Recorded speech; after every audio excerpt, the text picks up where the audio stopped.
Wait, we got to crank this up, man. I know you got to be quiet today. Every step ensures we meet the standards set to keep us safe. Compliance isn't just a race. Welcome to the Compliance Corner, where we stay informed and true. Navigating the rules together to keep our freedom shining through. It's the Compliance Corner for every retailer and their crew. Stay sharp, stay illegal. We know what we need to do. We know what we need to do.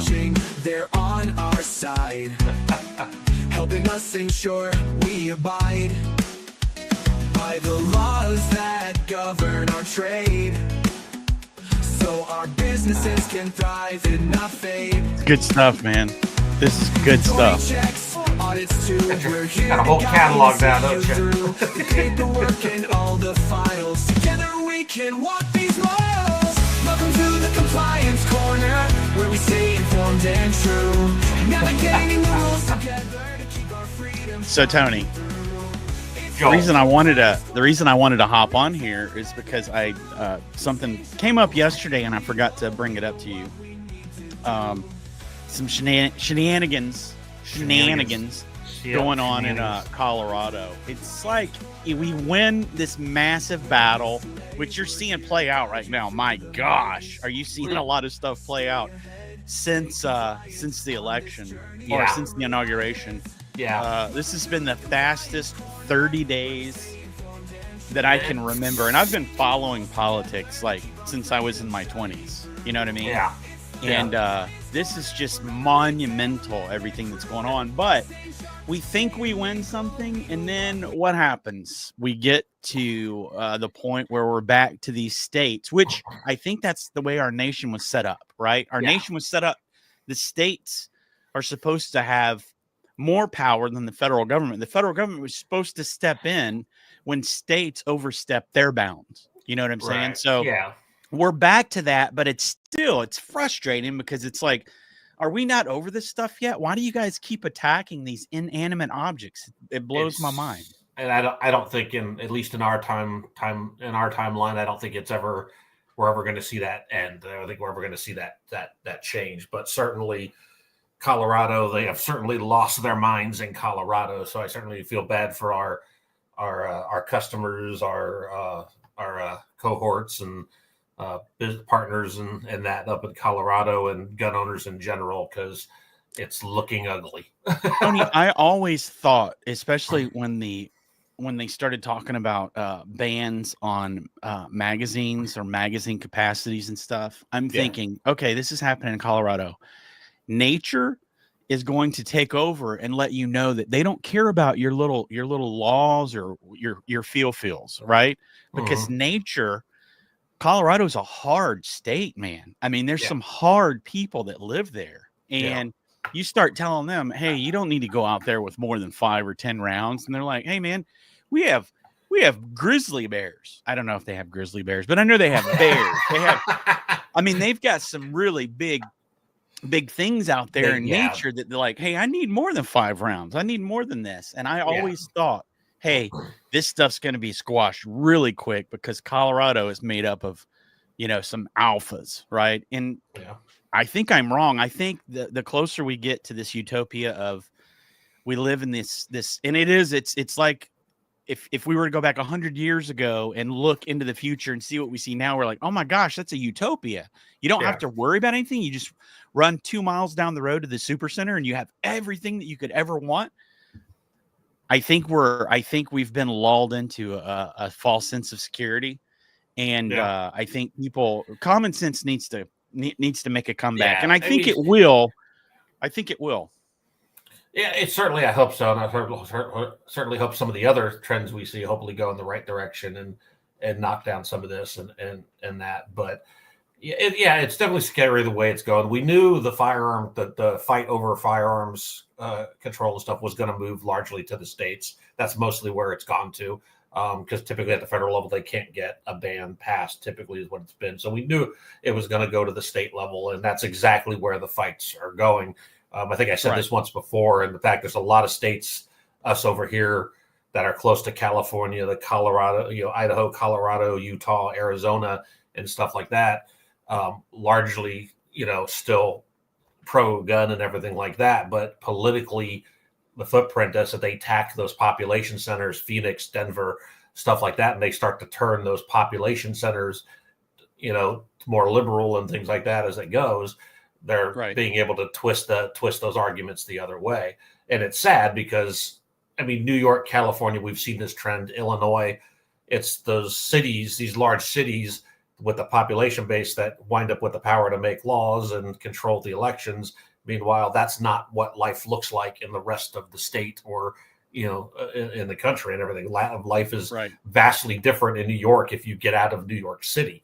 Hopefully, and that's what we need. We need that power to be able to pick back up and get a voice to speak, at the state level, speak out against those population centers and that control they have over those population centers. So hopefully things turn around.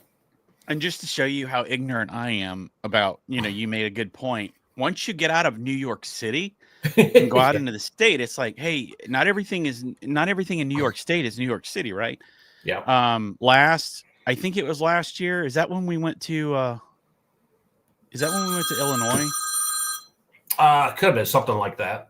Yeah, and I had never driven through Illinois. So I'm thinking Chicago, right? I'm thinking the entire state is Chicago. Yep. And as soon as I, cross over into Illinois, I'm like, my gosh, this is beautiful. It's like, it's some of the most beautiful countryside I've ever seen. And I'm like, oh my gosh, I'm just like everybody else. I'm kind of ignorant when it comes to these things. And you know what? I'll be honest with you. That's what people on the left, that's where they are. That's where they're coming from as well. They think the entire universe is their universe, right? Yeah. And it's like, no, man, there's a whole world beyond what we think we know. So your individual opinion and way of life is not reflective of everybody else's, and that's not what the people who want to say that they're tolerant aren't tolerant of those differences at all. Right. Right. So I think you're gonna want me to share your screen. So probably. So what are we gonna talk about besides Colorado? Because you said, you actually surprised me and you said, no, I've got some more stuff to talk about as well. Oh, there's a few things. Yeah. Since we talked last, we were waiting to see some things happen with the Trump administration, and all kind of that and how that's starting to trending out. So yeah, let's talk about a couple of these current events real quick, and then we'll get into some actually core store stuff. All right. But obviously the Colorado thing they mentioned, if you throw my screen up there. So that SB 25 bill, which originally started basically in a nutshell as a massive semi-automatic firearms ban, I guess there was some feedback on that. So they had to go and make some amendments to it. And all these amendments, basically what they did, they basically added amendments that said, okay, you can still buy the banned firearms, but you got to do these training courses that don't exist yet. And you've got to apply for a permit, which is basically what everybody's amounting to. It's basically the same kind of permit as Illinois would have with the FOID card, So they added all these amendments, then put it into vote at the Senate, and sure as we expected, the Colorado Senate passed it. So now this is actually in its form of either you pay to play, go through their steps and get paid their training and pay for their permit and all this other stuff in order to buy these guns, or you're not allowed to buy these certain types of guns. So it's it's certainly 100% frustrating. And you sent me a link to a video. Maybe we can post it down in the comments and stuff or whatever, where they talk about this. Someone from Colorado talks about, I think, a little bit more in depth than I can.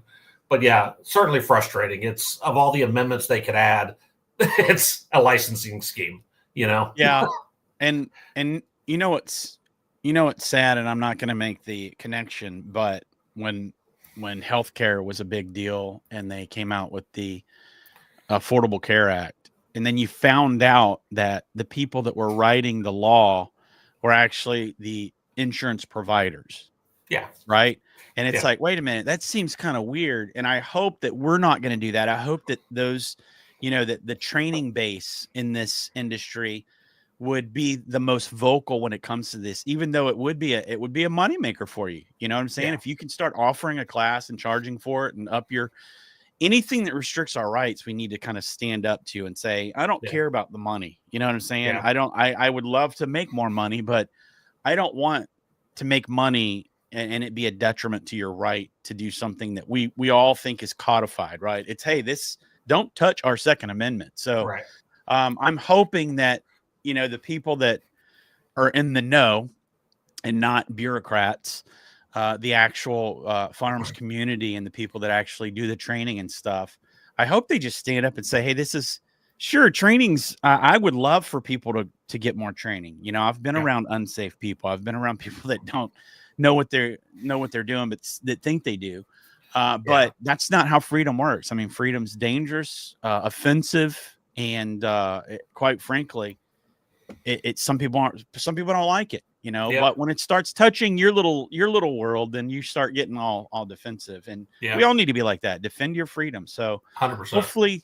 Hopefully we get some traction here. And this shows you how important you being involved locally is, right? Yeah, we think 100%. we think that, hey, we took care of DC now and they're wrecking it. Like, that's exactly what I voted for. Right.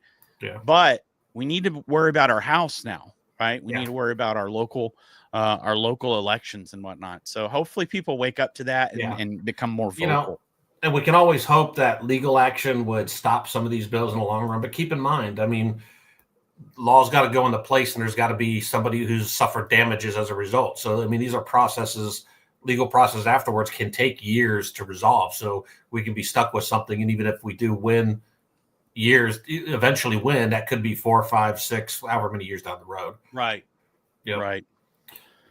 But real quick, throw my screen up. Last time we talked, I was kind of cautioning people, hold your horses a little bit, and on what's going on with the Trump administration. After we heard Pam Bondi got sworn in, and sure enough, I think it was the very next day this came out. So Trump did issue the executive order for protecting the Second Amendment's right, basically ordering the Attorney General Pam Bondi to, in the next 30 days, review basically everything that's occurred within the ATF during the Biden administration. So it'll be interesting how that plays out, but this is going to be calling for review of all the odd rules from the arm brace and frame and receiver rule and all that, and a review of the no tolerance policy and everything. So this is good. 30 days to review. I can handle a 30-day for review and wait for that. And now hopefully there's going to get some turnaround. And we all know Dettelbach resigned right before the Trump's inauguration. But even better, just the other day, I think this was a day or two ago, this got announced that the chief counsel for the ATF got handed her walking papers. So this would have been the person that was kind of behind the legal scheme of pushing the rule changes and all of that within the ATF and defending those rules in courts and everything. So short of the ATF director resigning, I think this is a major, potentially a major, setback for the ATF in terms of them changing that, getting that administration piece changed, and maybe changing this mindset of turning the ATF, weaponized and against gun dealers and stuff like that. So, yeah, because any of the stuff that happened the last 4 years, this person was behind it at some level of some type as ATF's chief counsel. So this, I think, is very, very good news. Right. Yeah. And there's been a lot of firings and a lot of different agencies. Yep, 100%. And I know there's been some other meetings talking with some other partners we have in the industry. I know there was meetings with consultants and representatives from the firearms industry with the White House. I know they're doing their own presentations on what they talk, so I'm not going to get it, but I know it's occurring. So I know the White House is talking to the firearms industry as a whole. I don't know everybody who's been involved, but I know a few people who have been.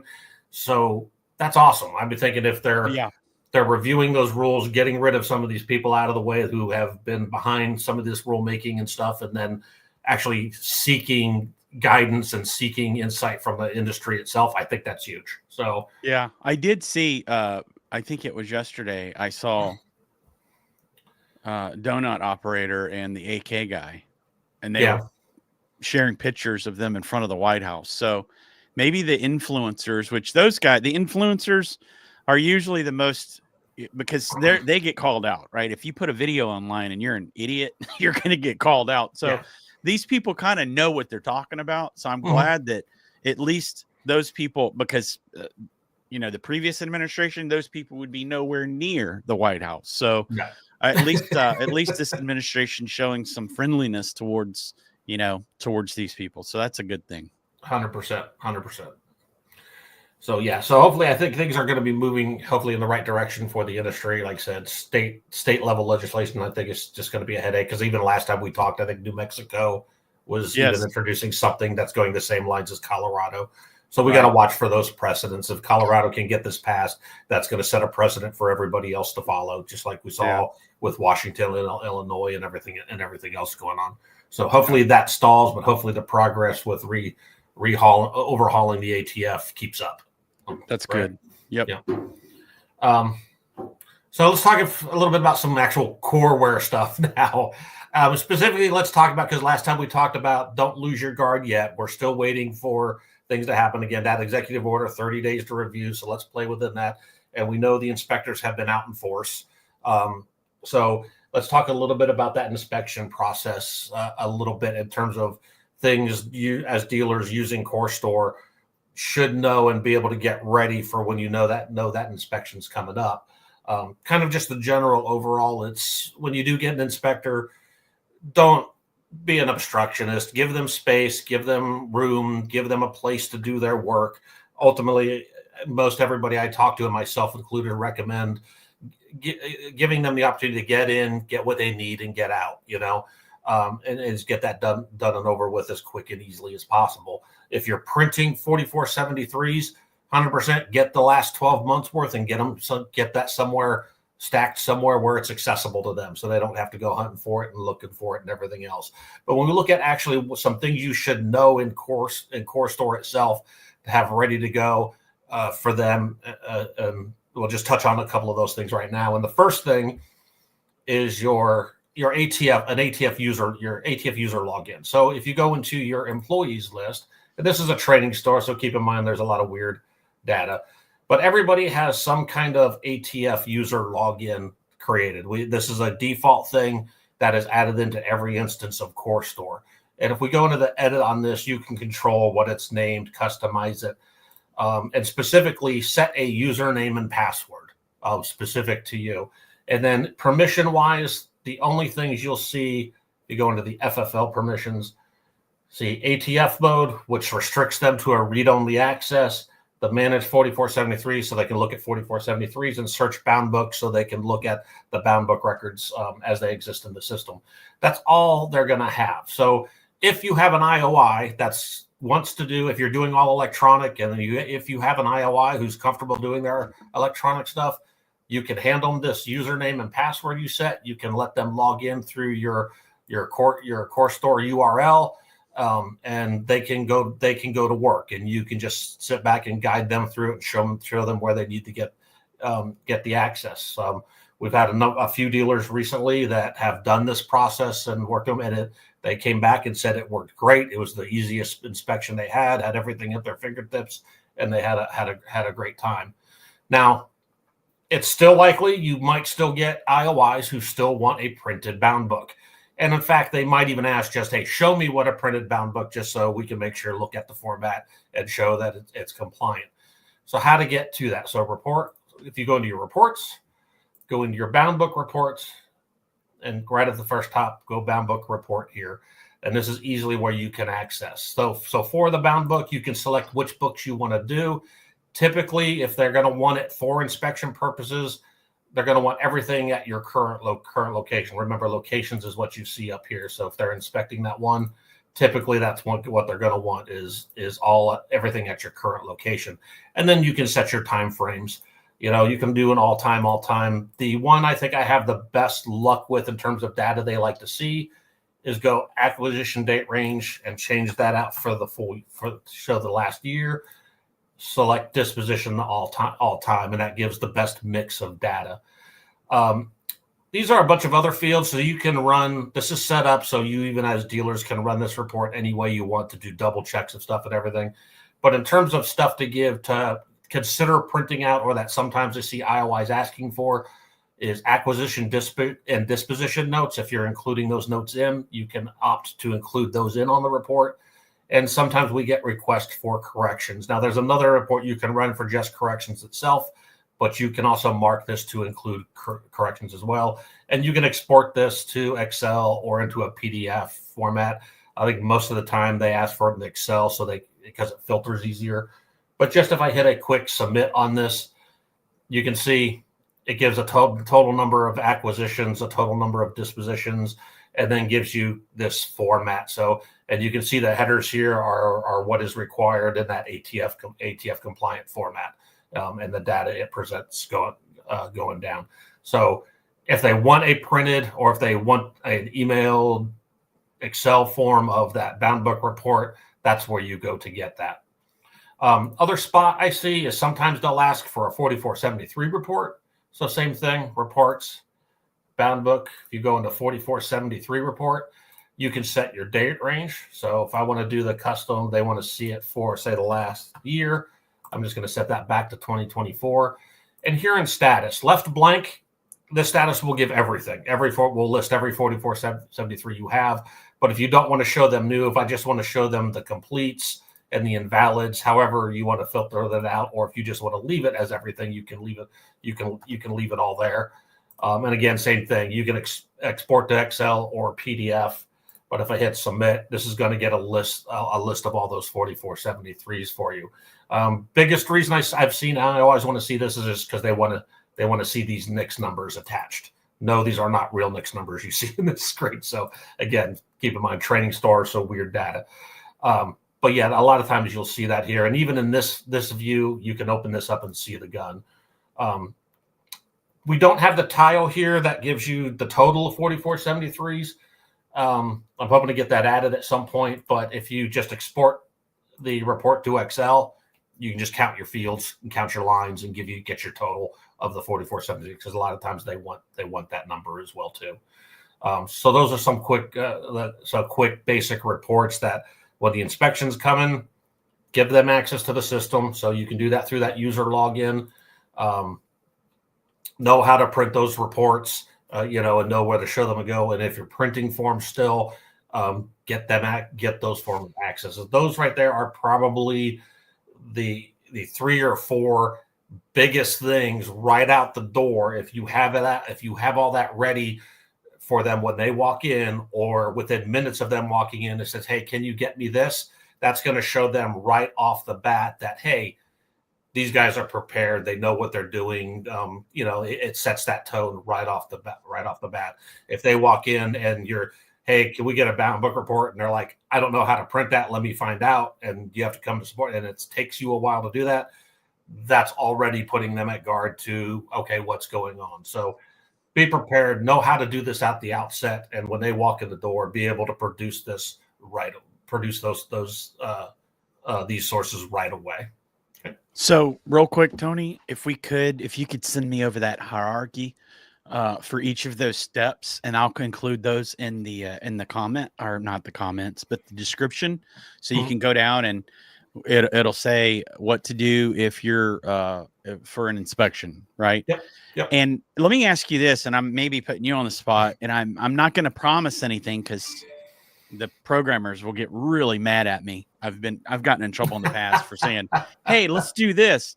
But I would like to ask you if it would make sense to have some sort of a button somewhere in Core Store when it's like an inspection button, where you click that button and you're automatically maybe it's a document, right? It's linked to the reports that you need, like we're doing in the So go ahead. Yeah, it's funny you mentioned that. I've already had that discussion to create it. So within the reports, you can have like an inspection report function where you just click on it, grab your locations, decide if you want to export it, but basically it calculates everything for that time period for the FFL. So you don't have to use up that time going to settings and stuff like that, that you can just go print me, give me the inspection report. Here it is. And it kicks it out for you with even less work. So that's something we've talked about. So as we continue to develop and everything else, we're slowly overhauling the FFL module of CoreStore to make it more user-friendly, to add features. A lot of what we've been doing lately is a little bit of a facelift to it to make it easier, quicker to resource and find.